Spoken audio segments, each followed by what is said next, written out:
அனைவருக்கும் வணக்கம் நண்பர்களே. டாக்டர் விஜயா வாட்டிக்கு வரவேற்கின்றேன். கோவைக்காய் நம்ம அதிகம் பயன்படுத்தாத ஒரு காய். வருஷத்தில் ஒரு முறை பயன்படுத்துவோம், ஆனால் அடிக்கடி உணவில் பயன்படுத்த மாட்டோம். ஆனால் ரொம்ப சுவை மிக்கதா கொஞ்சம் வித்தியாசமான முறையில் எப்படி கோவைக்காய் நம்ம சமைப்பது அப்படிங்கிறதும், இந்த கோவைக்காயினால் என்னென்ன மருத்துவ குணங்கள் இருக்கிறது அப்படிங்கிறதையும் அப்படியே பேசிகிட்டே குக் பண்ண போகிறோம். வாங்க.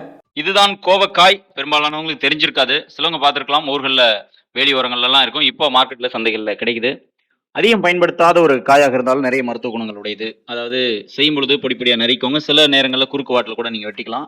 அந்த மாதிரி சிறுசாக கட் பண்ணிக்கோங்க. சில அது பழுத்து இருந்தாலும் பிரச்சனை இல்லை.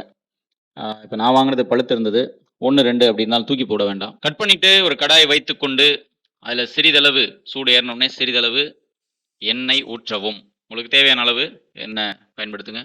கடுகு, உளுத்தம்பருப்பு அல்லது தேவைப்பட்ட கடலைப்பருப்பு பயன்படுத்தலாம். சீரகம் சிறிதளவுனா ஒரு அரை ஸ்பூன். அப்புறம் கருவேப்பிள்ளை,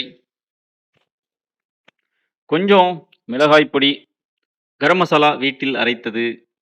அதுக்கப்புறமா உங்களுக்கு தேவையான அளவு போடுங்க. கொஞ்சம் மஞ்சள், லாஸ்ட்டாக தனியா, கொத்தமல்லி பொடி போதுமானதாக இருக்கும். ஏன்னா பொதுவாக காரம் விரும்பிகளாக இருந்தீங்கன்னா கூட சேர்த்துக்கோங்க. கட் பண்ணி வச்ச கோவைக்காய் போட்டுக்கொள்ளலாம்.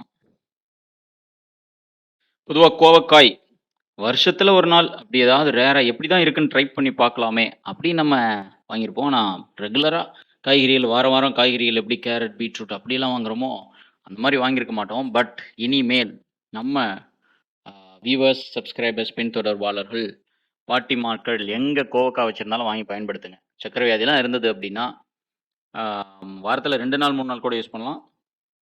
தேவையான அளவுக்கு உப்பு போட்டுக்கோங்க மறக்காமல். நான் சொல்கிறதுக்கு மறந்துட்டேன். அதுக்கப்புறம் ஒரு நல்ல ஒரு 15 நிமிடம் மூடி வச்சிருங்க. சிம்மில் வச்சு மூடி வைங்க. அதே மாதிரி அப்பப்போ கிளறி விடணும், அப்படியே விட்டுறக்கூடாது. அவ்வப்போது எடுத்து அப்படியே கிளறி விட்டுட்டு கூட கொஞ்சமாக தேங்காய், ஒரு 1/4 மூடி அளவிற்கு தேங்காய், ஒரு ஒரு ஒரு 2 டீஸ்பூன் மட்டும் வேர்க்கடலை.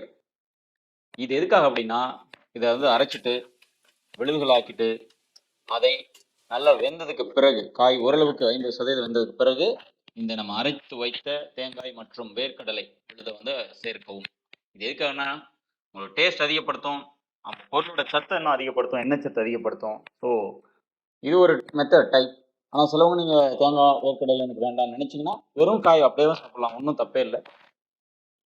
அதே மாதிரி கோவைக்காய் டைஜஷனுக்கு ரொம்ப நல்லது, நல்ல ஜீரணமாகும், ஒரு பேன்க்ரியாஸ் தூண்டி அப்படின்னு சொல்லலாம். இதை சாப்பாட்டோட வச்சு காலை உணவுக்கோ அல்லது மதிய உணவுக்கு அப்படின்னு எப்போ வேணால் சாப்பிட்லாம். இது ப்ளஸ் நம்ம பயன்படுத்துகிற அன்பாலிஷ்ட் ரைஸ். இது பிளேட்டும் வெள்ளையாக இருக்குன்னா உங்களுக்கு வெள்ளையாக தெரியுது, ஆனால் நேரில் பார்த்தீங்க அப்படின்னா மஞ்சள் நிறத்தில் தான் அந்த சோறு இருக்குது.